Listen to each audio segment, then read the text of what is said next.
Apparently, there is one man holding up the Chicago Bulls trade with the Denver Nuggets that could send Zach LaVine to a championship contending team, and that's Zeke Najee. We're going to talk a little bit about that, plus the Bulls week ahead, and Alex Caruso gets his money. All that and more on today's Locked On Bulls.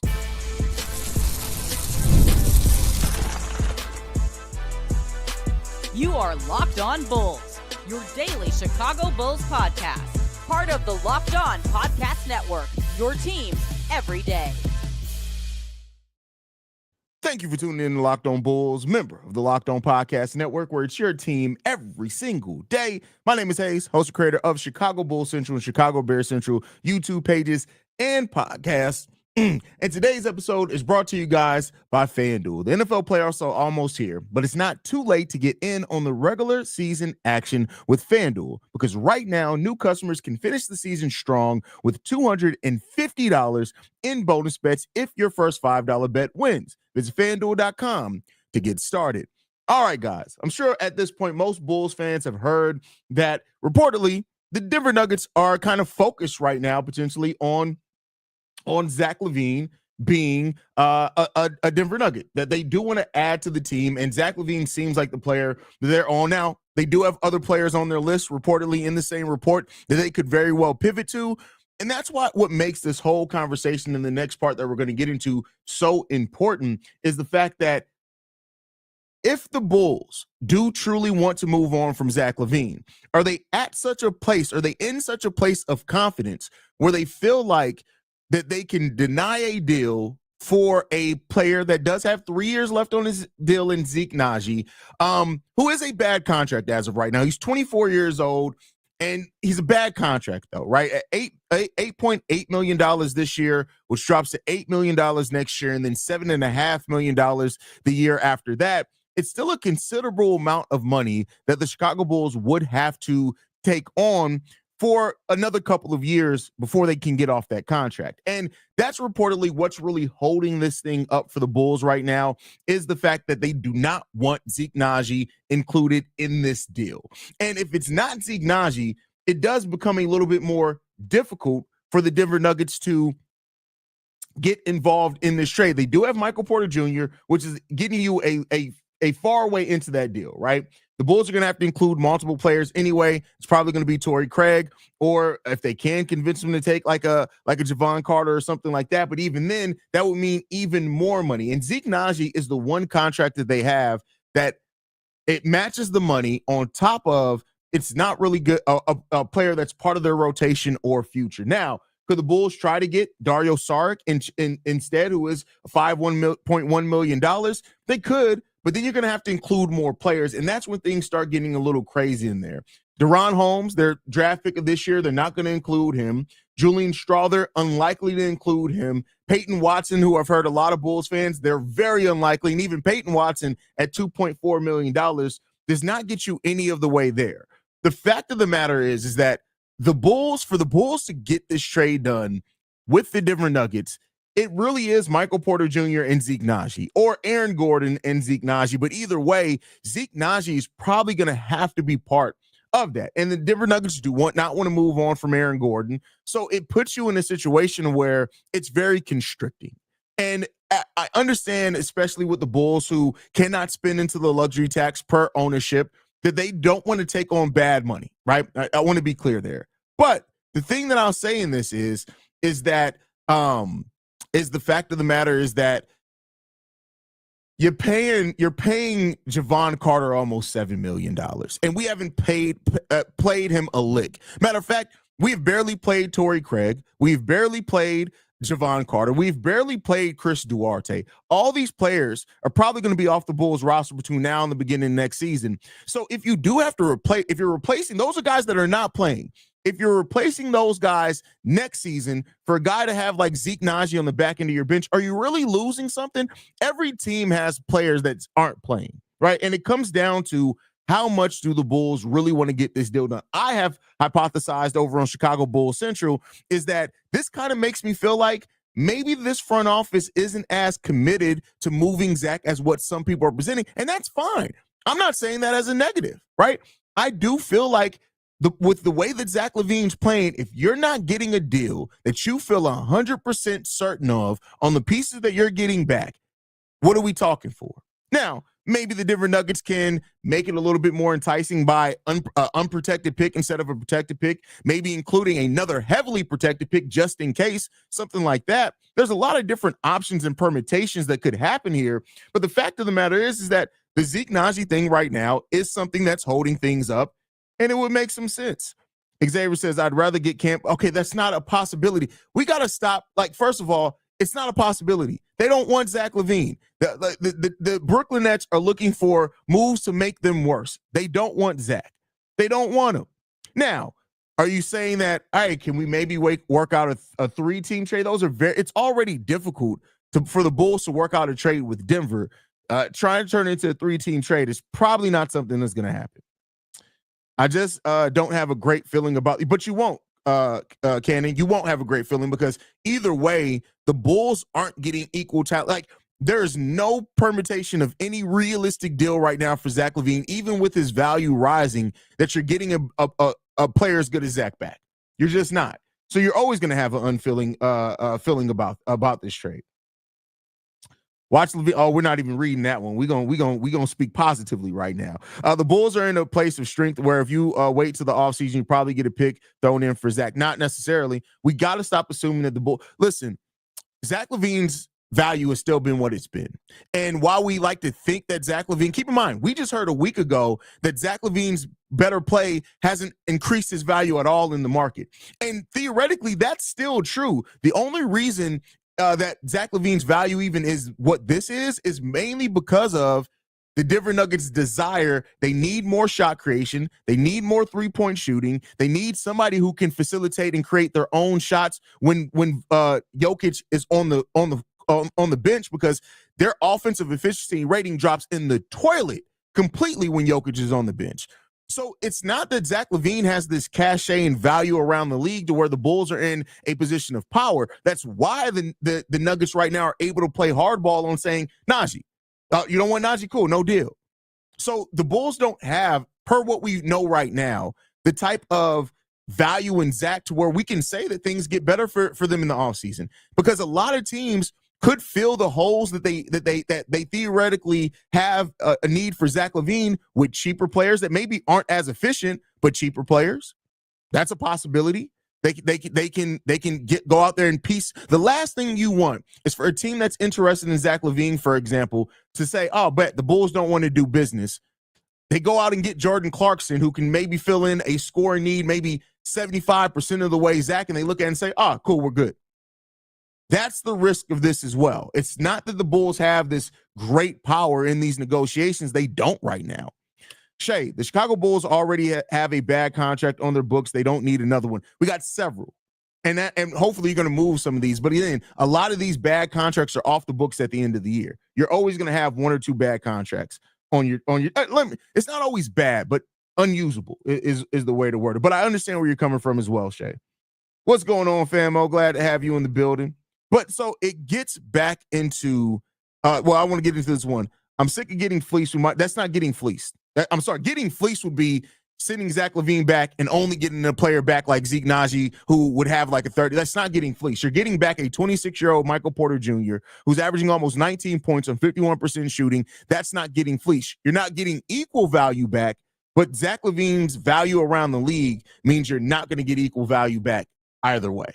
Now, if you say that you'd rather keep them, cool, but then the Bulls are going to stay in the middle where they have been, and then what is the benefit of that, right? And I'm talking about from the front office standpoint. And I've said this before.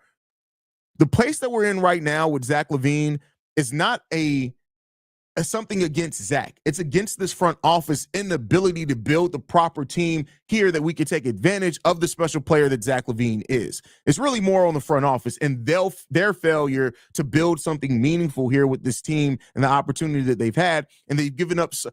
Me and Kev talked about it on last night's live stream. The Bulls gave up what could be 4 first-round picks for a team that had 1 playoff win and 2 play-in wins. That's it. 1 playoff appearance, 1 win in that appearance, and 2 play-in wins with 2 play-in losses. They gave up 4 first-round picks to get that. And unfortunately, at some point, you got to try to recoup that. And that leads you to a place where you got to take advantage of what you have on your roster. But I agree with you. I love Zach LaVine. And unfortunately, this team, through their decisions, have put us in a position now where we may have to look to move on from him. And that's a failure of the front office. But we're going to continue talking about this a little bit. We're going to get into the Bulls week ahead and what this means for the bipolar Bulls. But first, we got to get into a message from Skylight. Looking for the perfect holiday gift? Whether you're missing someone this season or just want to give something truly meaningful, Skylight Frame has you covered. Skylight Frame is the touchscreen digital photo frame that brings families closer together. With the seamless sharing feature, you can instantly upload photos from your phone or email, and they'll appear in seconds, even across the country. It's the easiest way to stay connected with loved ones, no matter where they are. Setup takes less than a minute, and the HD resolution makes your memories look stunning. You can even preload the frame with photos before getting it, so the recipient is surprised with the cherished memories right out of the box. And now, as a special limited time offer for our listeners, you get $20 off your purchase of a Skylight frame. Just visit skylightframe.com/NBA.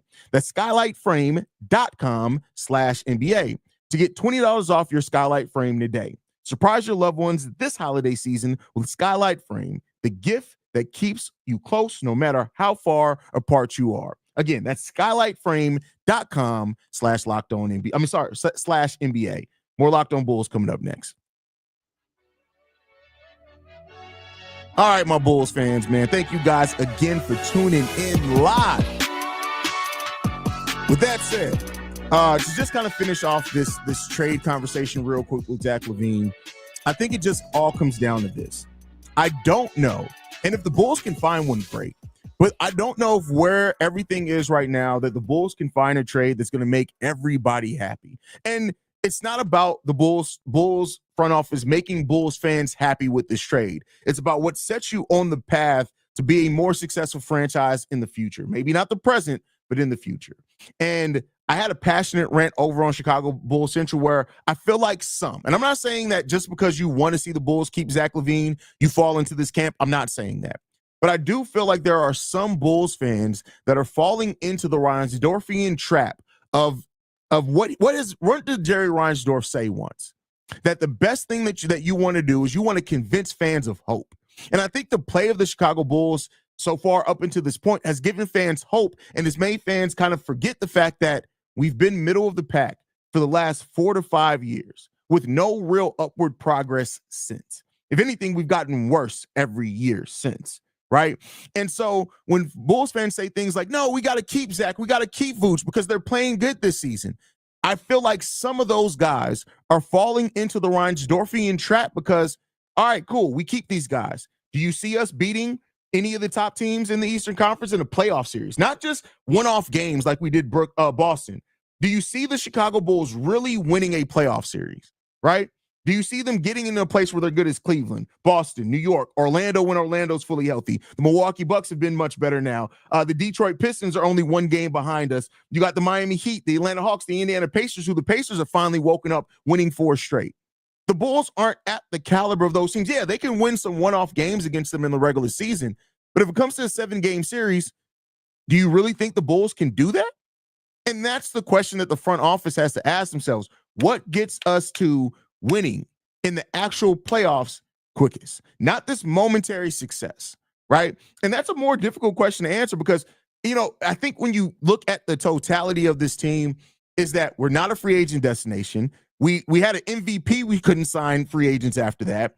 With our best free agent signings, maybe in the history of our team, are Paul Gasol and DeMar DeRozan. We just aren't free agent markets. We haven't drafted well, which could be also a thing on why bet on the draft. It's just that the Bulls, and I want to be clear, nothing is 100% guaranteed. Holding on to Zach and Vooch isn't 100% guaranteed that we get better or get worse. Going into the draft, even in a deep draft, there's no guarantee that draft pick is going to make us get better. Because, again, AK and Eversley, I would not be surprised if they're the one team. If you look at the teams in the top 10, it would not surprise me if the Bulls end up being that team that picks the one bust out the top 10. It wouldn't. So that's where a lot of Bulls fans and the anxiousness over giving up players that are good right now come from as well. And I can understand that. I can definitely understand that. Great question here from Rob. The question is Indiana going to blow it up, or are they going to try to improve? I think they're going to try to improve, but that doesn't mean anything because they could very well blow it up. They could. They could absolutely blow it up. So, we'll see. We'll see. Agreeing to the Denver deal still keeps the team in the middle with only less skilled players. No, it doesn't, because you're also increasing your chance to keep your top 10 pick, and you're getting more. Keep in mind, the Bulls will be getting another pick in that trade. Now, there's some rumor that it could be protected, which is fine, but you're still getting more assets back. The Denver trade isn't to make the Bulls better. The Denver trade would be to increase the chances of you keeping your top 10 pick while also getting more assets back and getting a younger asset in Michael Porter Jr. back as well that actually kind of fits better in adding some legit size to this team, right? So that's the thing. And so it's not about this one trade with Denver all of a sudden clearing up everything for the Bulls. That's not what it's meant to do. But to get back into the topic, and this conversation, everybody's right. I want to be clear here. In no way am I saying you're wrong for how you feel about the Denver trade, you're wrong for how you feel about either trading or keeping Zach or Vooch. Nobody's wrong. And you can make a valid conversation for it either way. It's just that it's picking a path, right? That's what it gets back into, is picking a path. And this front office has still yet to pick a path, right? But I want to talk a little bit about the week ahead for the Chicago Bulls. Now, I do think that after the Boston Celtics win initially, even though they missed 40-something threes to get us to that win, I've also seen people say, well, yeah, but the Boston Celtics won. It had to take Tatum to score 40 points to get a win against us. I already know there's going to be some people that say that. But this is an important, when you look at between now and the end of the season for the Bulls, we got 2 games against the Milwaukee Bucks. We got 1 game against Atlanta, and we got a game against Charlotte. The game against Charlotte, I'm not really worried about. Again, I'm not assuming the Bulls are going to win that game, but I'm not really worried about it, right? Not really worried about it. The 2 games against Milwaukee and the game against Atlanta, those are 2 teams as well that are technically per record better than the Chicago Bulls right now, right? So if the Bulls can get, and you guys can let me know down below how you feel for my live viewers, if you feel like, what do you expect the Bulls to finish those 3 games between now and Saturday? 2 games against Milwaukee, 1 game against Atlanta. I'll read them towards the end of the show. But I'd say this, if the Bulls somehow go 2-1 over those games, that would be important. Now, is it 1 win against Milwaukee, 1 win against Atlanta? If they get 2 wins against Milwaukee, both those games are at home. I mean, of course, it can change a little bit within that. So it falls into that kind of trajectory that you ask yourself for. And the fact is that the Bulls right now have a 61% chance to make the playoffs. 60. Now, that can take, I did some calculating. If the Bulls lose their next game, and I think if it's Detroit wins their next game, that percentage would literally dip down to like 52%. It's funny how one game when teams are close, it changes your percentage that much. But right now, the Bulls have a better chance than not to make the playoffs. Take that for what you will, right?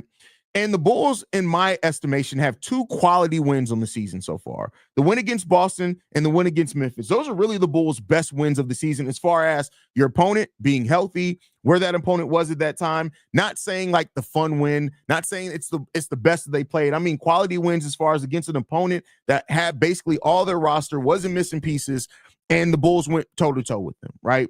So 2, maybe 3 if you want to count the New York win as well. That the Bulls have 3 quality wins on the season.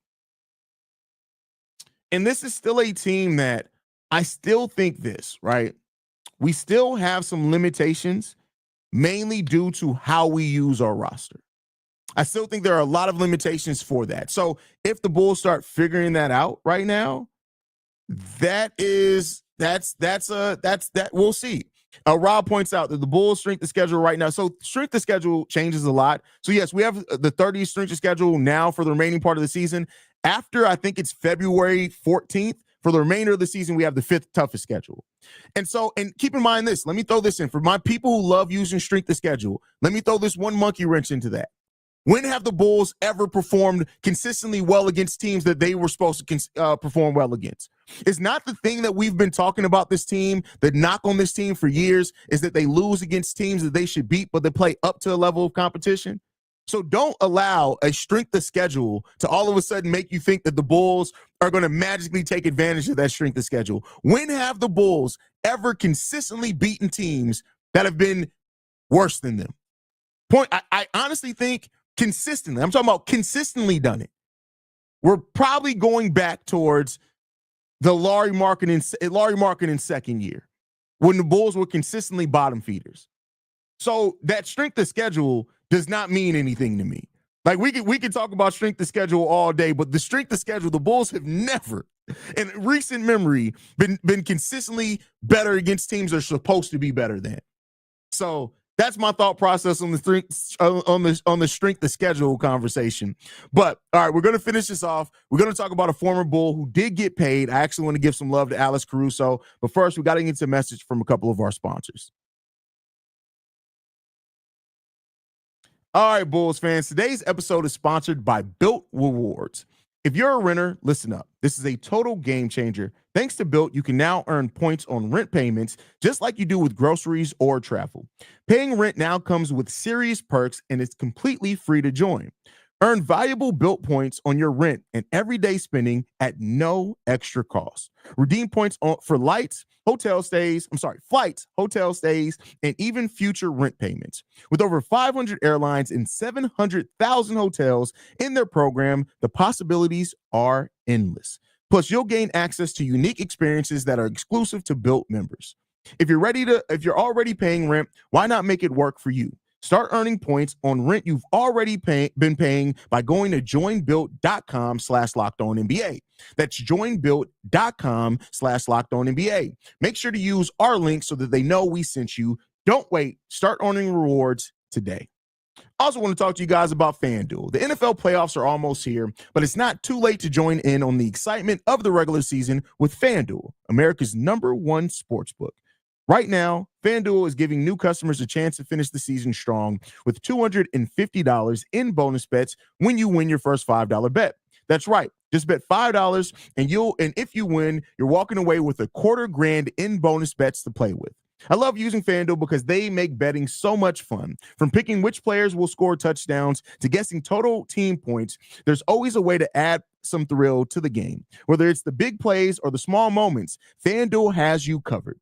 So what are you waiting for? Visit FanDuel.com today to join. That's FanDuel.com where you can get $250 in bonus bets when you win your first $5 bet. Make every moment more with FanDuel, an official sportsbook partner of the NFL.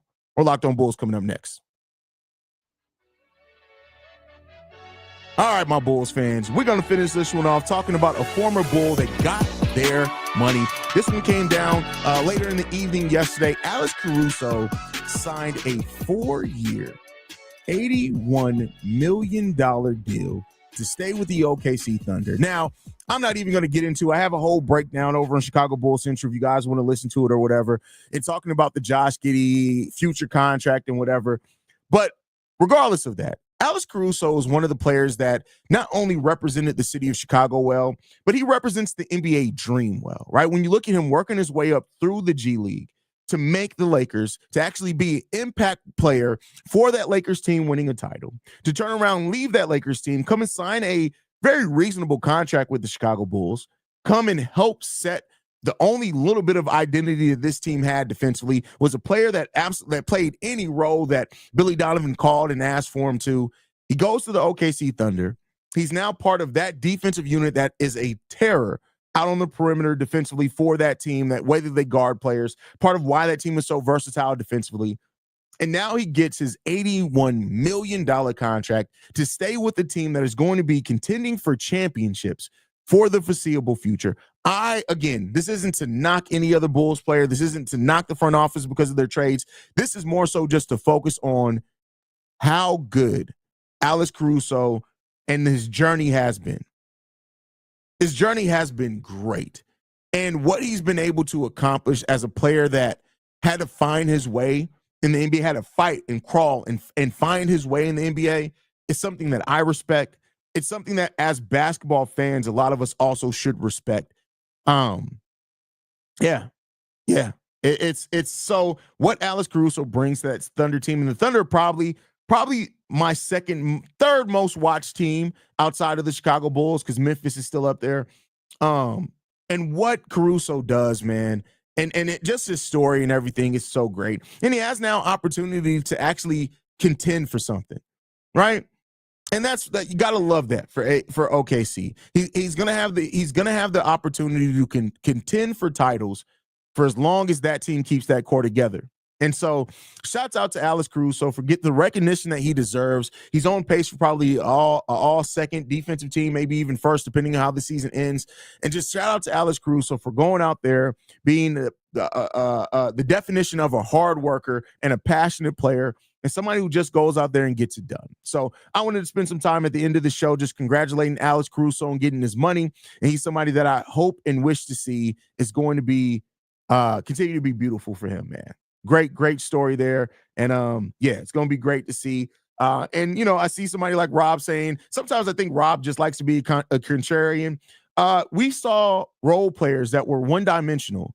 For example, if I'm not mistaken, Herb got $33 million. Alex Caruso is not overpaid. He's not overpaid. He's just not overpaid. So, but that's my time for today, guys. Thank you guys for tuning in. Make sure you guys are following us at Locked On Bulls, which I'm going to start getting more active on social media again with both the podcasts. I've kind of taken a step back from social media for a little while, but I'm going to get back active on that. So follow us at Locked On Bulls. You can follow me at CEO Hayes personally if you want to do so. And Locked On Bulls is free and available on every podcasting app and platform, as well as YouTube, the Odyssey app, Amazon Fire TV, basically anywhere you want Locked On Bulls. We're there and we're available. Thank you guys for tuning in, and I'll see you guys after the game tonight. Love you guys. Go Bulls. Peace.